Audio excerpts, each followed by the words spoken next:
యాకూబ్ మెమన్కు ఉరిశిక్షకు సంబంధించి పూర్తి సమాచారాన్ని మా ప్రతినిధి కిరణ్ ఢిల్లీ నుంచి అందిస్తారు.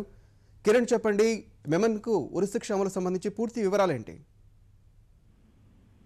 జిలానీ 1993 ముంబై బాంబు పేలుళ్ల కేసుల్లో కుట్రదారులో ప్రధాన నిందితుడు ఒక దోషి అయిన యాకూబ్ మెమన్ కు ఎట్టకేలకు ఉరిశిక్ష అమలైంది. నిర్దేశిత సమయం 6:30 గంటల నుంచి 7 గంటల మధ్యలో ఉరిశిక్ష విధించాల్సి ఉండగా కొన్ని నిమిషాల ముందే 6:19 యాకూబ్ మెమన్ కి ఉరిశిక్ష అమలు చేసినట్లుగా సమాచారం తెలుస్తోంది. అయితే దీనికి ముందు అత్యంత నాటకీయ పరిణామాలు సంభవించాయి.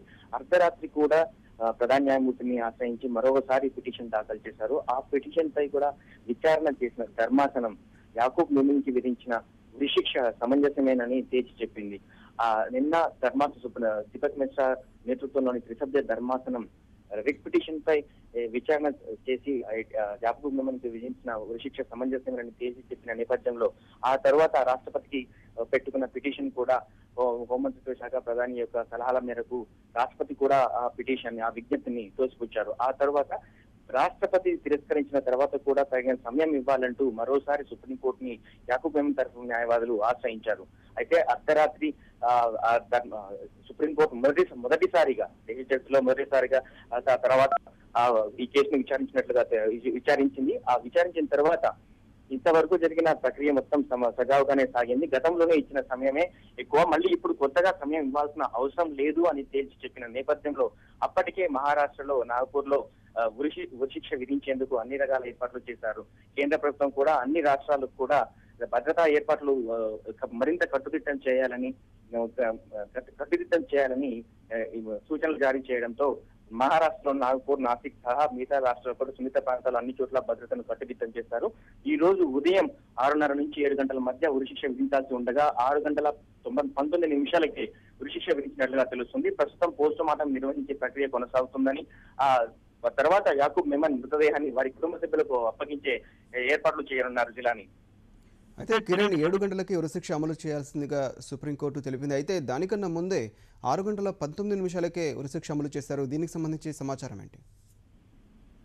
అంటే సహజంగా 6:30 నుంచి 7 గంటల లోపు ఉరిశిక్ష అమలు చేయాల్సి ఉండగా అప్పటికే ఏర్పాట్లన్నీ ప్రక్రియ పూర్తి చేస్తారు. ఉదయం అతన్ని నిద్ర లేపడం, అతనికి నచ్చిన అతను అనుసరించే పవిత్ర గ్రంథాలు అతనికి అందించడం, లేకపోతే ఆహార నియమాలు అందించడం, ఇవన్నీ కూడా ఒక ప్రక్రియ ప్రకారం కొనసాగుతోంది. అయితే కేంద్ర ప్రభుత్వం జారీ చేసిన హెచ్చరికల నేపథ్యంలో, అలాగే దేశవ్యాప్తంగా చెలరేగిన కాస్త ఉద్రిక్త సమయంలో మాత్రం కొన్ని ప్రాంతాల్లో ఉన్న ఎటువంటి అసాంఘిక కార్యకలాపాలు జరగకుండా, అసాంఘిక శక్తులకు ఎటువంటి అవకాశం ఇవ్వకుండా ఇప్పటికే ఆలస్యమైన నేపథ్యంలో ఉరిశిక్షని సమర్థవంతంగా అమలు చేసేందుకు కొన్ని నిమిషాల ముందే ఈ శిక్షను అమలు చేసినట్టుగా తెలుస్తోంది.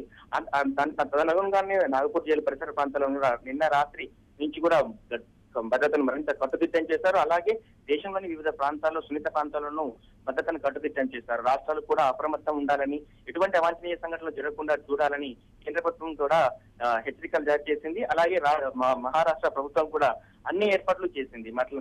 దీనికి సంబంధించి ఎవరు ఎటువంటి అవాంఛనీయ వ్యాఖ్యలు కానీ చేయకూడదని స్పష్టమైన హెచ్చరికలు జారీ చేయడం వల్ల ఆ నేపథ్యంలో ఎట్టి పరిస్థితుల్లో ఎటువంటి అవాంఛనీయ సంఘటనలు జరగకుండా ఉండేందుకు ఉదయం 6:30కి జరగాల్సిన ఉరి అమలు కాస్త కొన్ని నిమిషాల ముందే జరిగినట్లుగా తెలుస్తోంది జిలాని.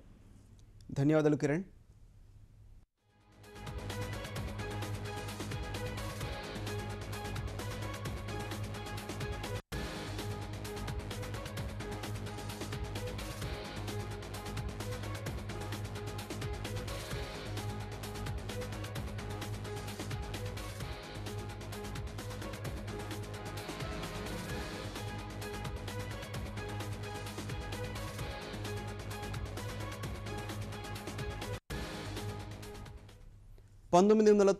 నాటి ముంబై మారణ హోమంలో దోషిగా తేలిన యాకూబ్ మెమన్కు ఎట్టకేలకు ఉరిశిక్ష అమలైంది. శిక్ష అమలుకు నిలిపివేసేందుకు దోషి తరపు న్యాయవాదులు వేసిన అన్ని ఎత్తుగడలు చిత్తైపోగా కొద్దిసేపటి క్రితం నాగ్పూర్ కేంద్ర కారాగారంలో యాకూబ్ను ఉరితీశారు.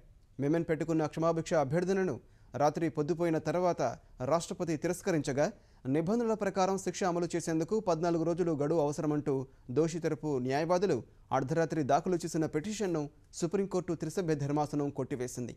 శిక్ష అమలును దృష్టిలో పెట్టుకుని ఎలాంటి అవాంఛనీయ ఘటనలకు తావు లేకుండా మహారాష్ట్ర పోలీసులు ముంబై, నాగ్పూర్లో అప్రమత్తత ప్రకటించి కట్టుదిట్టమైన భద్రతా ఏర్పాట్లు చేశారు.